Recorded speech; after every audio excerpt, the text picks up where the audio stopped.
కాంగ్రెస్ పాలన వల్ల ఒక్కొక్క వ్యవస్థ దారుణంగా విధ్వంసం అవుతా ఉంది అధ్యక్ష. వ్యవసాయ విధ్వంసం వల్ల రైతులు ఆత్మహత్యలు చేసుకుంటున్నారు. హైడ్రా విధ్వంసం వల్ల పేద మధ్యతరగతి జనం గుండాగి చనిపోతున్నారు. రియల్ ఎస్టేట్ కుప్పకూలి రియల్టర్లు ఆత్మహత్య చేసుకుంటున్నారు. ఉపాధి దెబ్బతిని ఆటో డ్రైవర్లు తమకు తాము బలి చేసుకుంటున్నారు. చివరికి గురుకులాల్లో చదువుకున్న చిన్నారులు కూడా సరి అయిన ఆహారం పెట్టక 83 మంది పిల్లలు ఈరోజు ఈ రాష్ట్రంలో చనిపోవడం జరిగింది అధ్యక్ష. బాధ ఏంటంటే అధ్యక్ష, ముఖ్యమంత్రి గారే హోంమంత్రి, ముఖ్యమంత్రి గారే సోషల్ వెల్ఫేర్ మంత్రి, ముఖ్యమంత్రి గారే విద్యామంత్రి, వారు దగ్గరున్న శాఖల్లోనే ఇవాళ పిల్లలు 83 మంది చనిపోవడం ఇది నిజంగా బాధకరం, సిగ్గుచేట అధ్యక్ష. గౌరవనీయులు కేసీఆర్ గారు గురుకులాల సంఖ్య 289 నుంచి 1020కి పెంచారు అధ్యక్ష.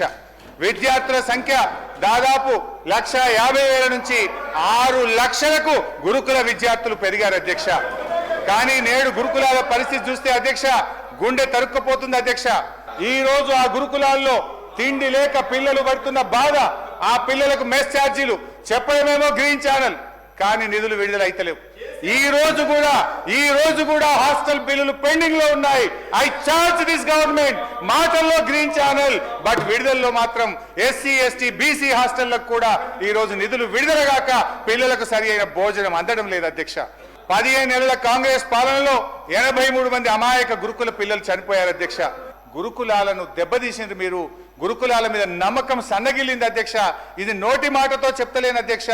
మా ప్రభుత్వం ఉన్నప్పుడు గురుకులాలకు సీట్ల కోసం పోటీ పరీక్ష రాసే పిల్లల సంఖ్య 1,20,000 ఉంటే ఈ సంవత్సరం ఈ ప్రభుత్వ హయాంలో 74,000కు పడిపోయింది.